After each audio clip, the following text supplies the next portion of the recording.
Ang Daniel chapter 10 po ay nag-reveal ng isang hidden war, spiritual war, na naniniwala po kung makakapagpaliwanag kung bakit marami tayong mga panalangin na hindi kagad natin nakukuha ang sagot. Ang context po nito, si Daniel ay nakatanggap ng isang disturbing vision. Merong ipinakita ang Panginoon sa kanya, at itong vision na ito ay may kinalaman sa gera at sa hardship. Nabagabag ang loob nitong si Daniel kasi ipinakita ng Panginoon sa kanya yung future conflict na may kinalaman sa political turmoil at may kinalaman sa military turmoil. Bagabag ang puso ni Daniel sapagkat ipinakita ng Panginoon na merong magra-rise na isang masamang leader. Na ang sabi ng maraming Bible scholar, itong masamang leader na ito is actually a foreshadow of the Antichrist. At dahil natanggap po nitong si Daniel ang isang kabagabagabag, sabi mo nga sa katabi mo, nakakapagpabagabag. Okay, dahil natanggap ni Daniel ang isang nakakapagpabagabag na vision, na merong isang masamang leader na mag-a-arise, na magkakaroon ng military conflict and military turmoil, nag-fasting si Daniel sa loob ng 3 linggo. Sabi mo sa katabi mo, mukhang hindi mo kayang maging Daniel. Sabi mo nga sa katabi mo, okay, hindi mo kayang maging Daniel, okay? Okay, so 3 linggo, dahil na-disturb itong si Daniel, gusto niyang maliwanagan siya. Lord, may ipinakita ka sa akin, pero anong ibig sabihin nito? So dahil wala siyang understanding and wisdom patungkol sa kanyang nakita, nag-fasting siya ng 3 weeks with deep mourning, may pagluluksa, na hindi siya kumakain ng anumang karne at hindi siya naglo-lotion for 3 weeks. Yun yung concern ng marami sa inyo. Hindi yung pagkain ng karne. Yung, hindi ako makakapag-lotion for 3 weeks, Lord. Walang skincare. Oh.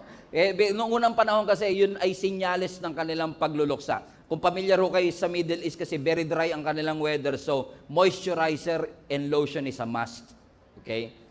Kaya pansinin niyo yung mga OFW from Middle East, ang pasalubong Jergens. Oh, kasi nga doon sa mura ho kasi sa Middle East. Dry na dry po ang kanilang weather. So to cut down story short, no, for 3 weeks, nanalangin siya, nag-fasting siya, hindi siya kumakain ng karne.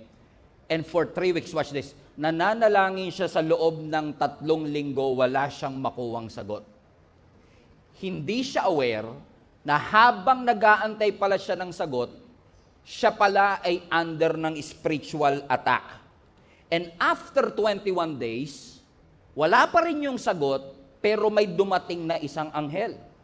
At itong anghel ng Panginoon na ito, nung ipinadala, nung nakausap si Daniel after 21 days, ang sabi sa kanya ng anghel, huwag kang mag-alala, kasi since day 1 pa lang, day 1, narinig na ng Panginoon ang iyong panalangin. Ang gandang assurance, ano? Na hindi pala porket hindi mo nakikita yung sagot, hindi sumasagot ang Diyos. Hindi pala porket hindi mo nakikita yung galaw ng Diyos ay hindi gumagalaw ang Panginoon, because apparently 21 days niyang inantay ang sagot sa kanyang panalangin, hindi niya nakuha, pero ang sabi ng anghel, huwag kang mag-alala kasi day 1 pa lang nakuha, narinig na ng Panginoon ang sagot sa iyong panalangin.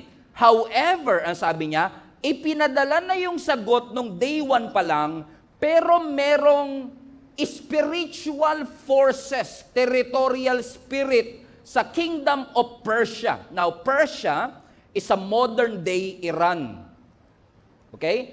So, merong spiritual forces na territorial na kumukontrol sa mga leader ng Persia na yung answered prayer mo, hinarangan nitong mga spiritual forces na to. Kaya day 1 pa lang nasa iyo na dapat, pero dahil may spiritual force na humarang. So pansinin niyo, no, yung invisible na battle nag-cause ng visible na delay. Okay, ulitin ko ha. Invisible yung battle, wala siyang awareness na habang siya'y nananalangin, nakikipaglaban pala yung langit para sa kanyang panalangin. No, so ibig sabihin yung invisible na laban, hindi niya nakikita, nagko-cause ng visible delay. Yun yung problem nating maraming Christians nowadays. Masyado tayong frustrated sa delay, hindi natin nakikita yung invisible battle. Sinusukuan mo na kasi delay, pero ipinaglalaban pa pala ng Panginoon. Come on now. Amen. Sabi mo sa katabi mo, wag mong sukuan. Okay? Ipinaglalaban pa. So, ang sabi ng Bible, nung dumating itong anghel after 21 days, inassure siya ng anghel, unang araw pa lang narinig na ng Panginoon ang iyong mga panalangin. Ibig sabihin, the answer of heaven is there, pero yung answered prayer nakatagpo ng resistance mula sa impyerno. Which is, I believe, a lesson in and of itself to each and every one of us. Fasten your seatbelt. Na minsan nakala mo, porket wala pa yung prayer request mo, at hindi pa sinasagot ng Lord ang panalangin mo, pakiramdam mo, ini-ignore ka ng langit. Pakiramdam mo, walang pakialam ang langit. Pakiramdam mo, hindi nagko-cooperate ang langit. Pakiramdam mo, ayaw makipag-coordinate o ayaw makipag-cooperate ng Panginoon sa iyo. But let me tell you this, you are not ignored. You are opposed.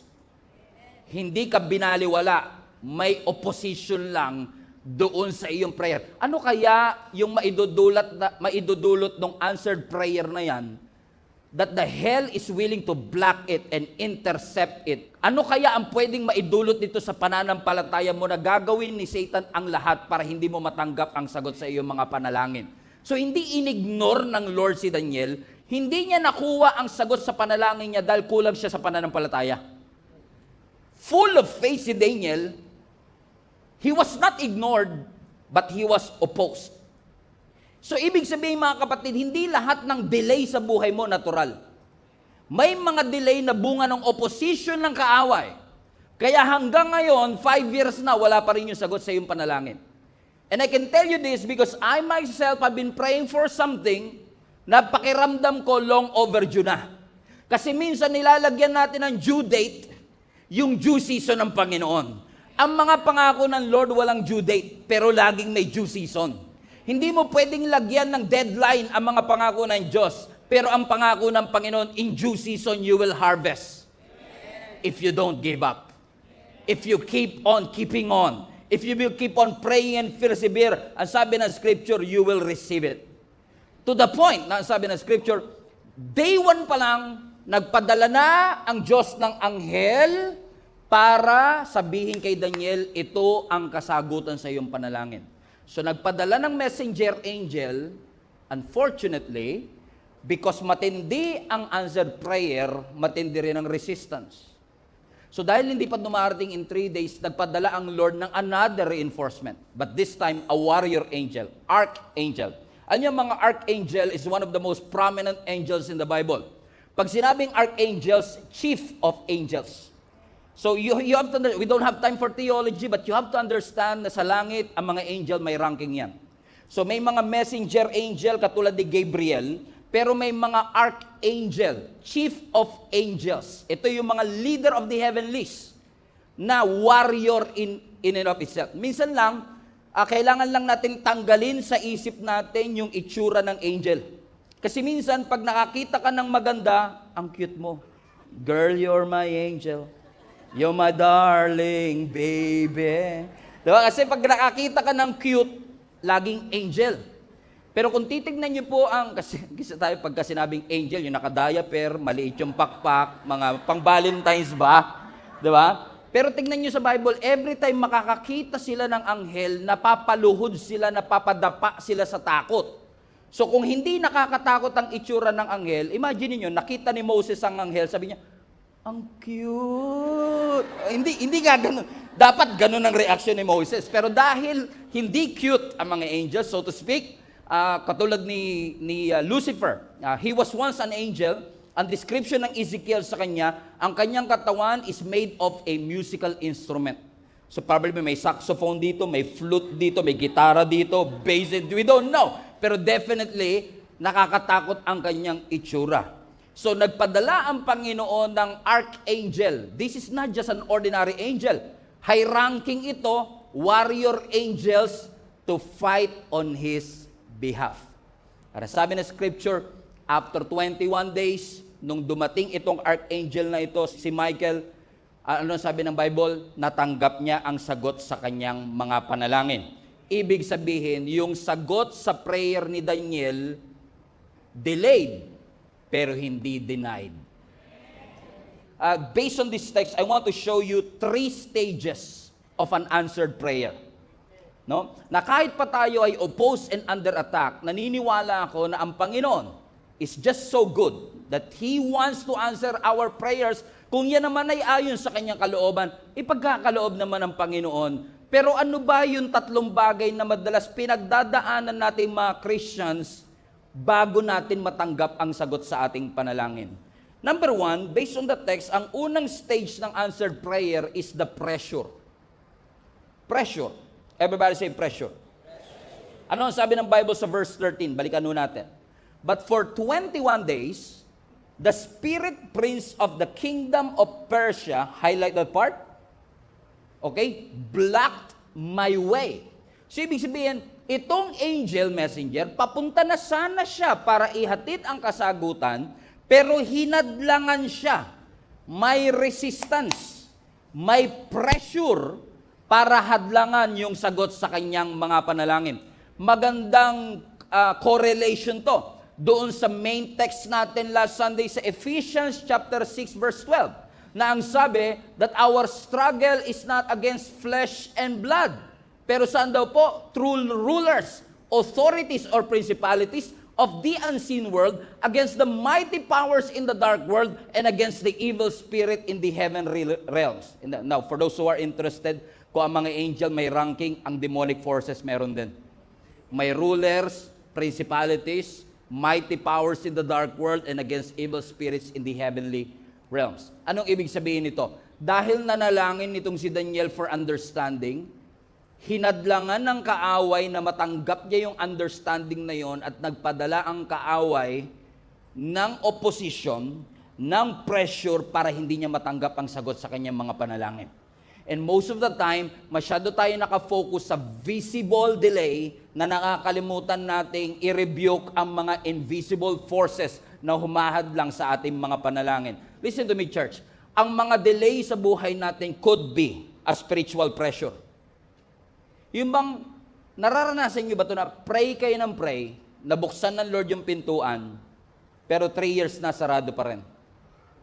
The doors remain closed. And that could be a spiritual pressure. Kumbaga yung breakthrough mo parang napopostpone. O kaya naman, pwedeng yung iba sa inyo discourage. Na parang ayaw mo na mag-pray kasi nagpe-pray ako, di naman sinasagot. Ayaw mo na mag-serve kasi nagsiserve ako, wala namang fruit. What's the point? Sinasabi mo, susuko na lang ako kasi what's the point of serving? What's the point of reading the Bible anyway? What's the point of praying? What's the point na nagsisilbi pa ako sa Panginoon? Parang hindi ko naman makita ang breakthrough. That could be a spiritual pressure or confusion. Tulad niyo, litong-lito ka. Di ba? Confusion.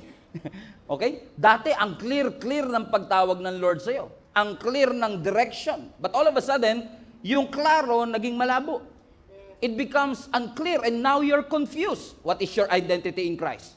You are confused about your relationship with God.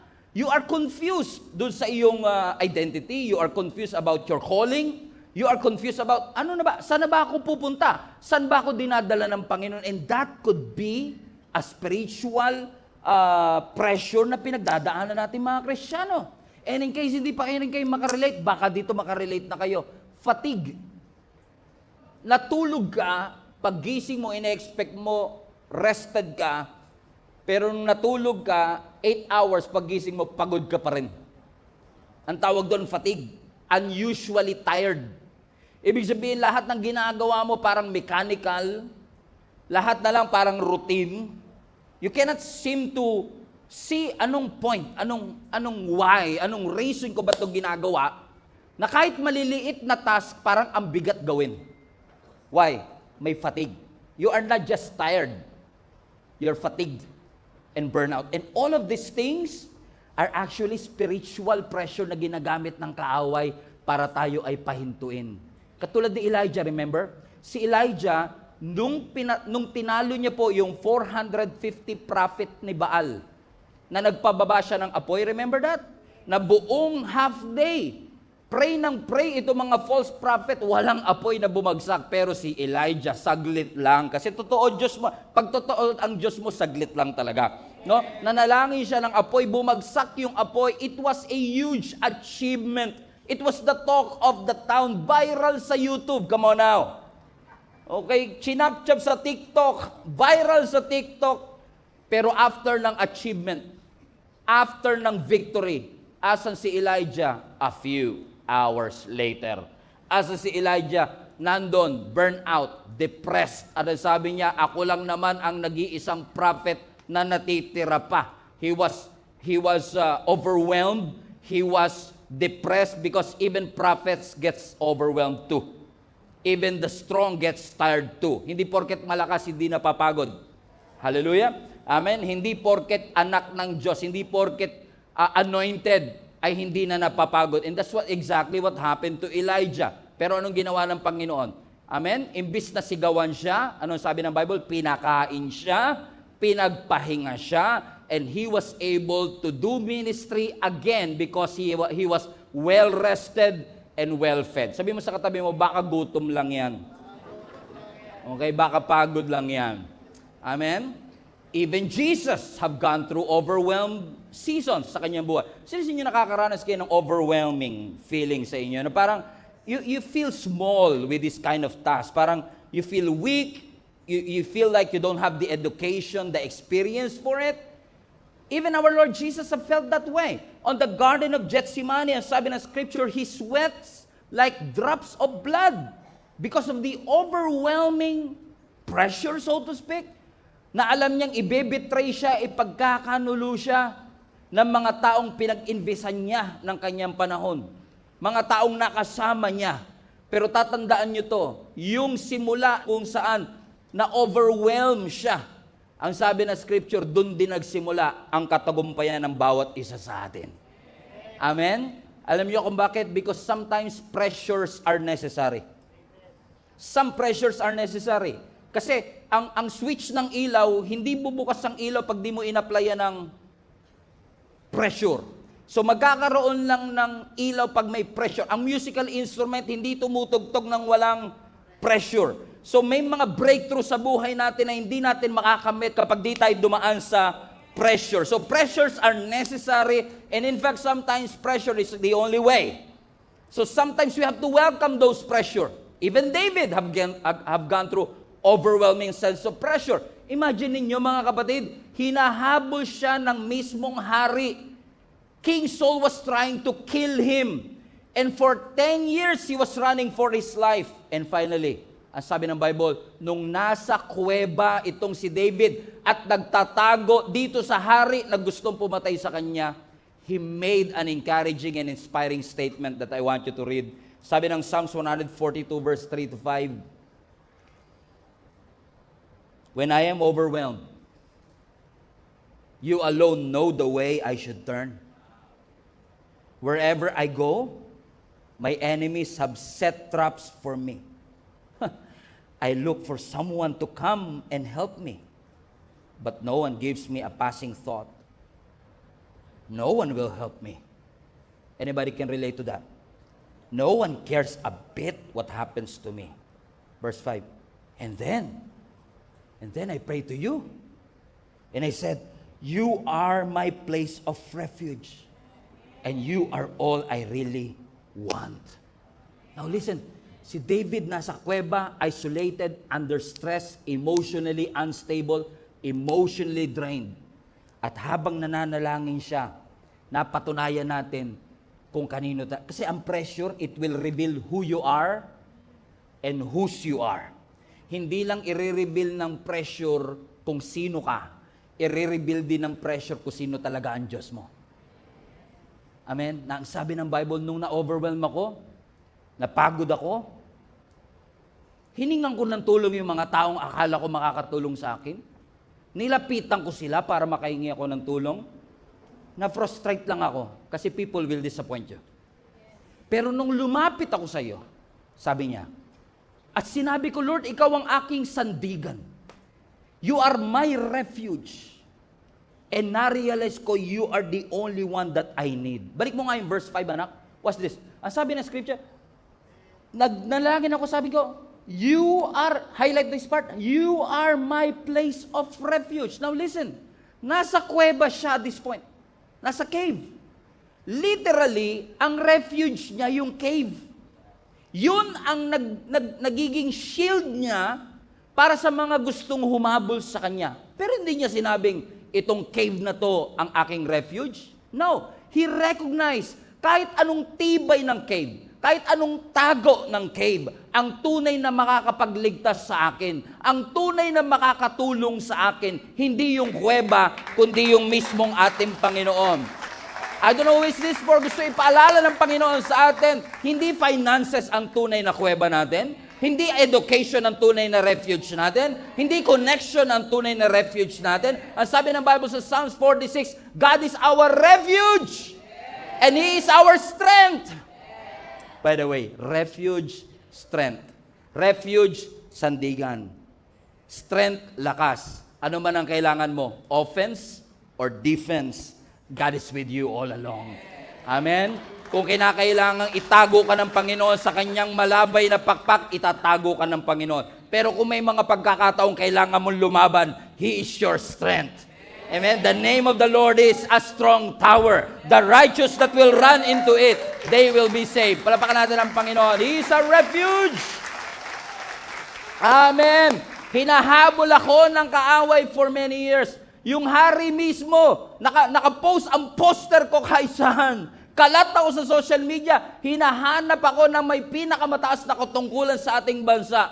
And yet, ang sabi niya, alam ko Lord, ikaw ang aking tanggulan.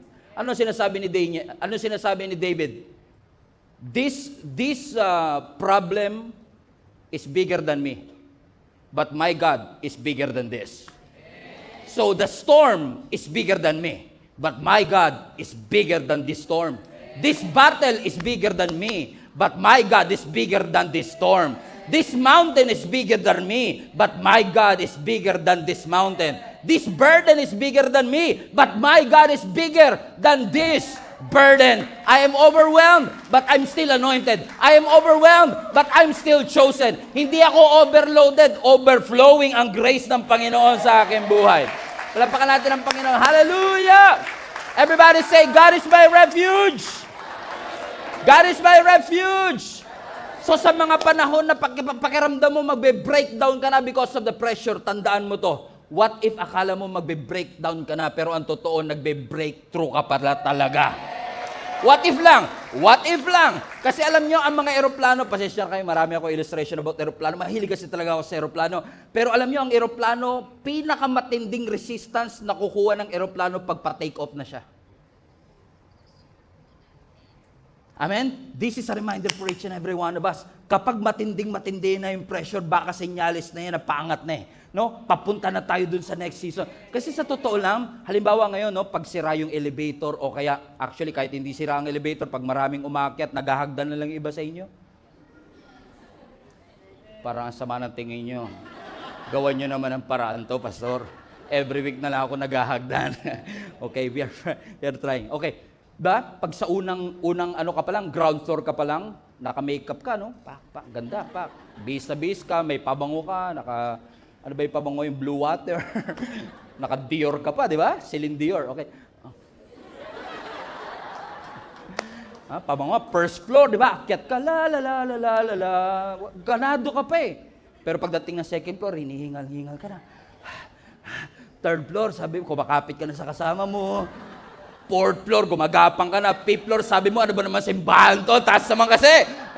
Di ba? Pero napansin nyo, habang palapit ka ng palapit, habang pahirap ka ng pahirap, ibig sabihin palapit ka na ng palapit. Doon sa breakthrough na yun. Amen? So kapag may pressure, salamat sa Lord sa pressure. Kasi hindi naman nahahadlangan to ng kaaway kung hindi to para sa Panginoon eh. Kaya pag wala kang pressure na natatanggap, magtaka ka na rin eh. Diba parang, 7 years na akong masarap buhay ko ah. Magtaka ka rin nun kasi Hindi ka pine-pressure, walang resistance. Kasi ang mga walang resistance, kakampiyan. So pag wala kang resistance, kakampi na yata ako ng Diablo ah. Di ba? Kasi walang resistance eh. Di ba? Oh, pero kapag ikaw ay nasa Panginoon, expect resistance. Expect some pressures. Pero hindi porket nape-pressure ka, ay hindi ibig sabihin na nasa mali ka lagi. Minsan yung pressure is an indication that you are doing the right thing, that you are on the right track. Ang kailangan lang magpatuloy tayo sa ating Panginoon. Amen? So, ang sabi ng Bible, habang itong si Daniel ay pray ng pray, hindi niya alam may pressure pala in the heavenlies. That delayed is happening in the clouds and he doesn't even know it. Pero ang tanong, huminto ba si Daniel sa pananalangin nung walang sagot? No. Inabot siya ng 21 days. Hindi siya Actually, kung inabot ng 22, magpe-pray pa rin siya.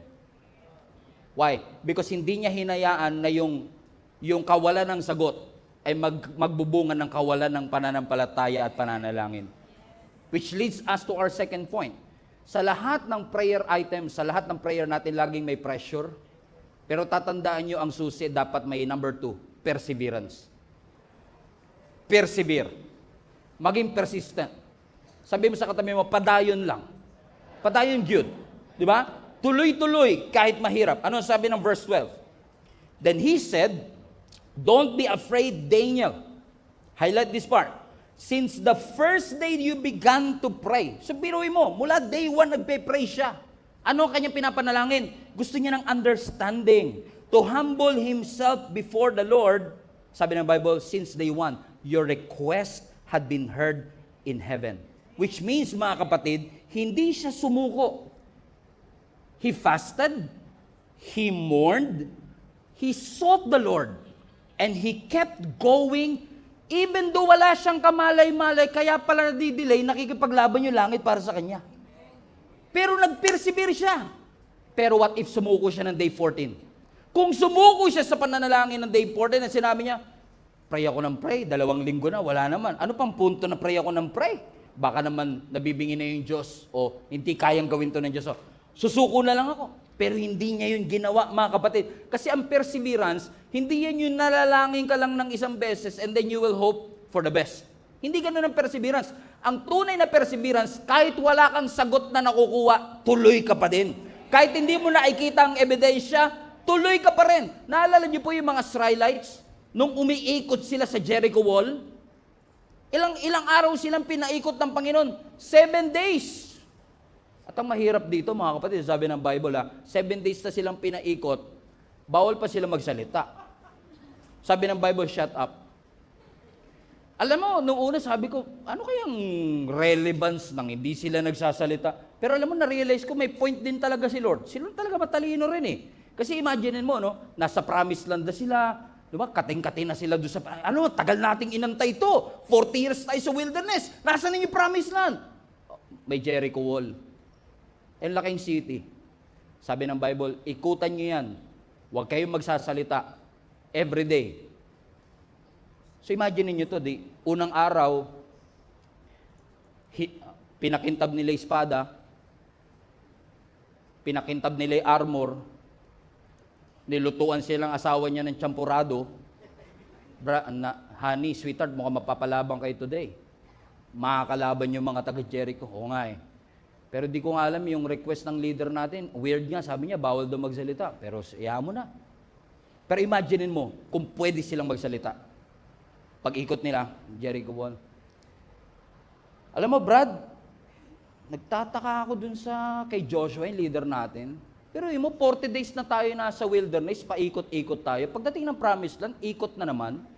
May ikotophobia na tayo. Di ba niya alam yun? Natakot na tayo sa ikot. Lahat na ng buong buhay natin, ikot tayo ng ikot. Kung inayaan ng Lord na nagsasalita sila, baka walang lumalabas sa bibig nila kundi pagrereklamo. Day 1 pa lang yun.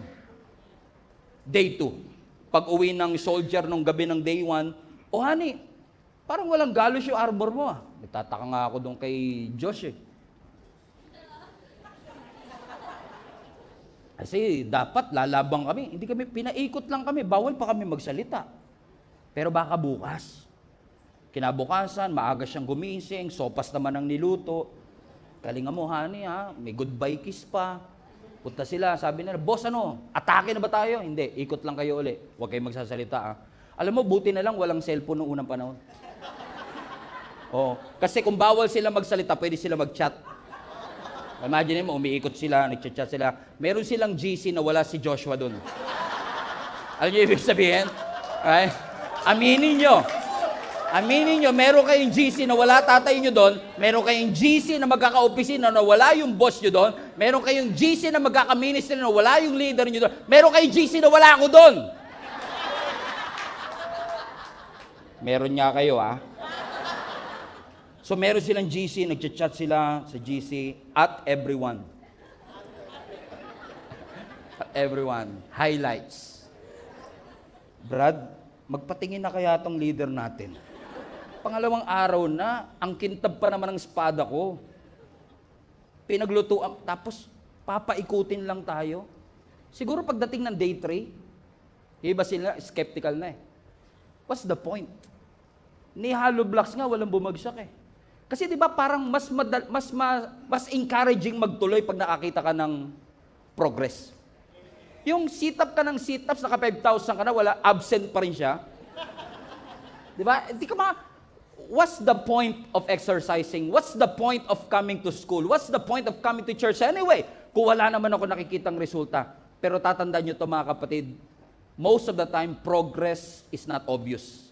Hindi porket hindi ka nakakakita ng progress, walang ginagawa ang Panginoon. Mas nakaka-encourage pag ikot nila may bumagsak na hollow blocks. Pero ang sabi ng Bible, bawal silang magsalita for 7 days.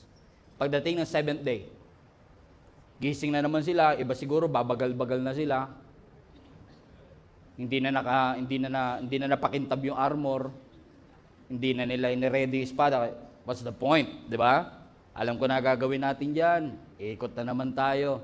Sabi ni Joshua, you know the drill, guys. Ikot tayo. Shut up. Ikot na naman sila. Yung iba hindi na nag-almusal eh. Kasi sabi nila, makakabalik din kami kagad. Huwag kang maglala, iikot lang naman kami. Hindi na kailangan ng lakas, hindi na kailangan ng cereal kasi wala naman laban ang mangyayari. Ikot na lang kami, umikot sila. Pagkatapos silang umikot, yung iba sa kanila nag-iwalay, bye guys, see you tomorrow. Sabi ni Joshua, wait, ikot uli kayo. 6 na beses pa. Kasi nung araw na yon, 7 beses silang pinapaikot ng Panginoon. Imagine niyo yung tumatakbo sa kanilang isip. What's the point of persevering in the first place? Wala naman ako makitang result. But you know what happened? They keep on walking. They walked anyway. And after the 7th time ng 7th day, completion. Sabi ng Bible, finally, you shout. Kaya pala pinapatahimik ng Lord yung bibig nila. Kasi gusto ng Lord i-preserve ng Lord yung boses nila para sa shouting moment na kanila. Kasi baka mamaya pag dumating na yung miracle, paus ka na. Hallelujah. And sometimes God wants you to preserve your faith, to preserve your testimony until finally when God says shout, you can always shout and thank God for what He has done in your life. So I want to encourage you today.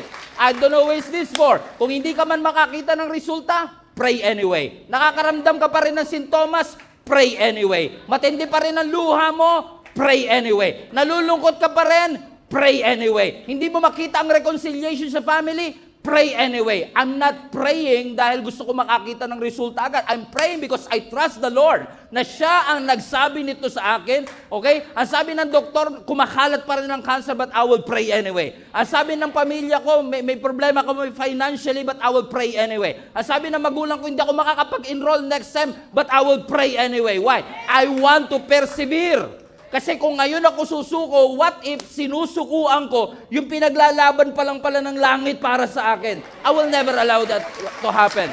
I will keep on praying. I will keep on persevering. I will keep on walking. I will keep on circling until I receive the blessings and the miracle of God in my life. Hallelujah. Amen. So when you pray at wala kang makitang pagbabago, huwag kang mag-quit. Hindi na-delay ang panalangin mo dahil kulang ka sa pananampalataya. Minsan na-delay yan kasi pinaglalaban pa. So hindi ka okay pero hindi ka nag-iisa. Yun lang kailangan na iba, pwede na umuwi. Amen? Hindi ako okay, pero hindi ako nag-iisa kasi kasama ko ang Panginoon. Sa unang tingin, mukhang delay. It is delay on the outside, delayed on the outside. But God is actually developing something deep on the inside. Persevere. At dahil si Daniel nag-persevere, ang sabi ng verse 13, for 21 days, hinarangan yung aking panalangin. Huminto ba siya? No. Until finally, nung 21st day, highlight this part, Michael, one of the archangels, came to help me. Pag di ka sumuko, may pressure, nag-persevere ka at di ka sumuko, darating yung pangatlo, provision. Help is on the way. Finally, after 21 days, nakakita siya ng progress. Here comes an angel. Hindi niya nakita yung nangyayari, pero the heaven is fighting for him. Day 1 pa lang nag-dispatch na ang Panginoon ng angel messenger. But apparently, itong angel messenger, hindi makarating because he was blocked by these high-ranking demonic officials too. Kaya ang sabi ng Bible, nagpadala ng high-ranking din. Pansinin niyo ito, no? Humingi si Daniel ng understanding. Humingi siya ng explanation sa kanyang vision. Sabi ng Lord, dahil explanation yan, ang sagot niyan, information. So nagpadala ang Lord ng angel messenger kasi information lang naman eh. Pero nung hindi dumating yung information, nagkaroon ng intervention. Nag-intervene ang Diyos. Hindi kaya ng messenger, ipadala niyo si Michael, which is one lang of many archangels. Ano ang sabi ng Bible? Dahil ipinadala itong si Michael, the archangel, he was able to defeat, hallelujah, itong demonic forces na humahadlang sa mga sagot sa panalangin nitong si Daniel. Ano ang lesson na pinapaalala ng Panginoon sa atin? Simpleng-simple lang. Nakabantay ang langit sa iyong pananalangin. Alam ng Diyos ang status ng parcel mo, hallelujah. Alam ng Diyos na delay na yung skincare mo na pinadala mo sa Lazada. Alam ng Diyos na na-delay na. Hallelujah. Yung mga, katulad ng parcel, diba? Yung parcel natin, pag umorder ka, may status yan. In ship. Diba? Babalitaan ka pa niyan. Lumabas na sa pabrika. Diba? Na-ship na. Hindi ka pa bayad. Pinapak na li. Hindi ka pa bayad ha, binabalot na nila. Tapos makakatanggap ka ng status dyan. O, nakasakay na, nasa customs na. Ano, pumapasok sa isip ko custom kasi may regalo ang church sa inyo. Ilang buwan na hindi pa dumarating, naiinis na rin ako kasi naka-hold sa custom. Pero paalala lang talaga yan. Kasi minsan, di ba, nakalagay doon, delayed. Di ba? Nakalagay doon, in transit. May confirmation email pa yan. Makakatanggap ka ng email na hindi pa dumarating sa'yo, pero darating, confirmed eh. At nakakapagtaka minsan, mas may tiwala pa tayo sa email confirmation kaysa sa confirmation ng Word of God. That when you seek Him, He will answer you. That when you call on Him, He will answer you. Yun ang email confirmation natin. Actually, hindi lang email yan, heavenly mail yan eh. Heavenly confirmation na nagsasabi sa atin, hindi mo man nakikita ngayon, sumasagot ang Panginoon. At kung sakaling ginagawa ni Satan ang lahat, para hadlangan ka, may reinforcement, may provision ang Panginoon para matanggap natin yung ating pinapanalangin ko, ito'y nasa kalooban ng Panginoon. Kung kinakailangan niya mag-mobilize ng backup mula sa langit, gagawin ng Panginoon yon para sa bawat isa sa atin. Hindi lang laging immediate ang provision, pero lagi siyang sigurado. Lagi siyang sigurado. Amen? Amen? So may pressure, may perseverance, may provision. I believe these 3 stages will help us understand, delay man ang panalangin ko, God is answering my prayers. Sabi ng doktor, kalat pa rin ang cancer cell. Ang sabi ng bank account mo, wala kang budget for the whole month. Ang sabi ng pamilya mo, Mukhang wala ng panahon, wala ng pag-asa na magkabalikan pa o mag-restore pa yung relationship. Pero anong sinasabi ng Scripture? When you keep on persevering, praying about it kahit hindi ka pa nakakakita ng sagot. 21 days kay Daniel, maaring 21 months sa'yo. But I want to encourage you, keep on praying. Hindi natin nakikita pero posibleng nakikipaglaban ang kalangitan para matanggap natin ang sagot sa ating mga panalangin. Ba't mo sinasabing, gusto ko na mamatay? Kung gusto pa ng Lord na mabuhay ka, ba't mo kailangan sumuko? Ba't mo sinasabing, wasakin ko na ang buhay ko? Kung gusto ng Panginoon, gusto pa niyang ayusin, ba't ka susuko? Kung hindi ka pa nga sinusukuan ng langit.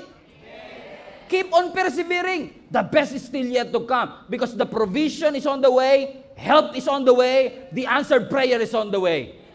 Amen? God is the one who will lead you. Sunod ka lang kay Lord. Kung sinabi ng Lord maniwala, maniwala. Kung sinabi ng Lord magtiwala, magtiwala. Kung sinabi ng Lord hakbang, hakbang lang. Because God is the one who will lead you through it. Naalala kayo mga Israelites, di ba? Nung lumabas sila ng Egypt, ang Diyos nasa unahan nila. Habang naglalakad, walang Waze noon. Walang Google Maps noon. At kung meron man siguro nakakaalam ng daan kasi si Moses lang ang educated sa kanilang lahat, it's probably Moses who knew the way. Pero ano sabi ng Bible? Sa kanilang paglalakbay, ang Diyos ang nasa unahan. Minsan, hindi ang Lord magpapadala ng provision kasi siya mismo yung provision. Minsan, hindi anghel ang ipapadala kasi siya mismo ang pupunta. The sin is too bad. It messes our life. You're too sick, you're too messy para magamot ng simpleng good works lang. Alam ng Panginoon, hindi kaya ni Abraham na iligtas ang mundo. Alam ng Lord na hindi kaya ni Moses na iligtas ang mundo. Kaya Diyos na mismo ang bumaba. Amen. Ang sabi ni Isaac sa kanyang tatay na si Abraham, Tay, meron tayong kahoy, meron tayong apoy. Asan po yung ihahandog? Ang sabi ni Moses, the Lord Himself. Iba kasi yung the Lord will provide, sa the Lord Himself will provide. Pwede siya mag-provide through an angel. Pwede siya mag-provide through a person. Pero when God says, I myself will provide, buhay ko mismo ang ibibigay ko para sa kabayaran ng iyong kasalanan. That makes a lot of sense. And God is the one who is leading the entire nation out of it. Ano sabi ng Bible? Moses answered the people, don't be afraid. So habang ang mga Israelites naglalakbay papunta ng wilderness, nakaharap nila ang pinakamatinding blockage, Red Sea. At habang sila'y nasa Red Sea, kahit si Lord lang nasa unahan nila, pag tumitingin sila sa likod, nakikita nila mga Egyptian na umahabol sa kanila. Because apparently, itong Egyptian leader, pumayag na lumaya sila, pero nagbago ang isip, habulin natin sila. So habang sila'y nasa harap ng Red Sea, nililid sila ng Panginoon. Pagtingin nila sa likuran, nandun ang Egyptian na humahabol sa kanila. Sabi ng Lord sa kanila, Jesus is alive, Kamanaba. Don't be afraid. Stand firm and you will see the deliverance the Lord will bring you today. The Egyptians that you see today, you will never see them again. The sickness that you are seeing today, you will never see that again. Yung utang na nakikita mo ngayon, hello, you will never see that again. Sabi mo nga sa katabi mo, goodbye utang, goodbye sakit, goodbye problem, goodbye difficulty, goodbye challenge, because the Lord has promised me that the Egyptians that I see today, I will never see them again. So, paano yun mangyayari? Paano yun mangyayari, Lord? I want my enemy. Ayoko na makita ang aking mga kaaway. Sabi ng verse 14. Why? Because the Lord will fight for you. Highlight this part. You only need to be what? To be still. Napairalin natin logic natin. Ang mga Egyptian, sakay-sakay ng Mercedes-Benz. Yung chariot nila, yun ang Mercedes-Benz noong unang panahon. Sila, naka-walk by feet. Paalang. Kahit saan mo dalhin, laging mauuna yung Mercedes kaysa sa paa. Tapos sasabihin pa ni Lord, huwag kayong matakot kahit may Red Sea. Stand still. Lord, dapat ang logical, run. Ang logical, run as fast as you can. Ang bilis ng humahabol, oh. Pero sabi ng Lord, stand still. Minsan si Lord, pag nag-suggest, di mo maintindihan, no? Lord, nanalangin ako ng deliverance. Tapos gusto mo, ganito po kasi yan, Lord, no? Explain ko lang. Pag huminto po ako, kasi naglalakad nga ako, nahabol na ako eh. Tapos hihinto po ako, mas lalo po ako maaabutan. Tingin nyo, na-miss ng Lord John? No. He's sovereign. He's all-knowing. He knows exactly what to do. So listen, nung huminto sila at nag-stand still, asa si Lord ulit? Nasa unahan nila, leading the way. Sabi ni Lord, stand still. Watch what happened. Sabi ng verse 19, then, the angel of God, that's the presence of the Lord. Highlight this part. Who have been traveling in front of Israel's army, withdrew and went behind them. So, sabi ng Lord, hinto na kayo. Lord, maaabutan mo kami. Meron kasi kayong hindi nakikita na nakikita ko. Basta sumunod ka lang. Stand still. Okay? Nung nag-stand still sila, sabi ng Bible, the angel of the Lord na nasa unahan nila, nag-shift sa likod nila. And the pillar of cloud also moved from in front and stood where? Behind them. So imagine nyo to. God was leading them. Si Lord nasa unahan nila. And then all of a sudden, God shifted His position to protect them. So now, God was literally in between His people and their enemy. God, listen, God is fighting on their behalf. Hindi ka pababayaan ng Panginoon. Amen? God Himself have shifted His position. Ginamit ng Lord in essence sa kanyang sarili para maging barrier between His people and their enemy. Hindi siya basta nagpadala ng tulong, siya mismo ang naging tulong. So God is not just leading you, He is positioning Himself between you and your enemy. And watch this, ang sabi ng Bible, pati yung pillar of cloud, na nagiging lilim nila, lumipat mula sa unahan papunta ng likod. Tuloy natin ang basa. Coming between the armies of Egypt and Israel, highlight this part, throughout the night, the cloud brought, everybody, darkness to the one side and light to the other. So lumipat yung pillar of cloud, naghatid ng ilaw sa kabilang side, at naghatid ng kadiliman sa kabilang side. So nagkaroon ng dilim sa mga Egyptian, nagkaroon ng liwanag sa mga Israelites. Listen to me, the same presence have different result. Na yung presensya ng Diyos, kakampi ng mga nagmamahal sa Kanya.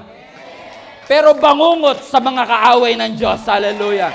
Ang mga Israelites, they are enjoying the clarity, they are enjoying the comfort, they are enjoying His presence. Ang mga Egyptians, ano sabi ng scripture? They were confused, they were blinded, they don't know what to do. Na sabi ng Bible, tunay natin basa sa last part. Ano sabi ng last part? So neither went near, highlight that part, neither went near the other all night long. Dahil ang mga Egyptian is so confused and blinded, hindi nila maatake ang mga Israelites. Think about it, gumamit pa ang Lord ng supernatural pause. Nagmamadali silang habulin, sabi ng Lord, watch lang, dyan lang muna kayo. Because God will deliver His people. My friends and family, I want to encourage you today, hindi ka ini-ignore ng Diyos. Hindi ka binabaliwala ng Panginoon. Oh, amen? God wants you to follow and obey His commandments. Because if needed be, kung kinakailangan mag-shift ng position ng Panginoon, He will always stand between your enemy and His people. He will always stand between the gap of life and death. He He will always stand between the gap of curse and blessing. Why? Because our God is a gracious God. He is a merciful God. And He is willing, amen, na yung delay dun sa clouds, He is willing to set a provision, a reinforcement for you to be able to experience the answer to that prayer in Jesus' name. He wants to preserve His people. He wants to protect His people. So church, wag niyong sukuan ang pananalangin para sa inyong pamilya. Huwag niyong sukuan ang pananalangin para sa provision. Huwag niyong sukuan ang pananalangin kahit ang sabi ng doktor, experimental drug na lang ang iyong pag-asa. Huwag kang sumuko sa pananalangin. Yes, you might feel that you are too small or too weak for it, but your God is always bigger, higher, taller than any other. Whatever sickness that you are in, the name of Jesus is greater than any name. The name that is above all name. His name is Yeshua. His name is Savior. His name is Emmanuel. His name is Jesus. Hallelujah! Jesus! Jesus! Jesus! Woo! Jesus! So may pressure man, may perseverance man, may pangako ang Lord ng provision. Hold on to that promise. Help is on the way. Health is on the way. Provision is on the way. Answer is on the way. Can you high five at least 3 people? Sabi mo sa kanya, help is on the way. Help is on the way. Help is on the way. Help is on the way. Everybody stand to your feet. Can you hug? Kung kilala nyo, yakapin nyo, akbayan nyo, sabihin mo sa kanya, huwag tayong susuko. Manampalataya tayo sa Panginoon. God is with us. And if God is for us, who can be against us? We may be under attack, but it doesn't mean that we have to be defeated. Hallelujah. No weapon will form against you shall prosper, the Bible says. Ano sabi ng Bible? No weapon will be formed. Ibig sabihin, naporma na. Pero kahit naporma na, hindi ibig sabihin makakapagtagumpay. Siniraan ka nila, nilait ka nila, pinost ka nila, ang dami nilang chismis na ginawa patungkol sa'yo. Naporma na yung kwento nila. Pero hindi porket nagkukwentuhan sila, kailangan mo mag-respond. Hindi porket pinost ka nila, kailangan mo mag-react. Hindi porket inaatake ka, kailangan mo lumaban. Kasi ang sabi ng Bible, the battle is the Lord. The Lord will fight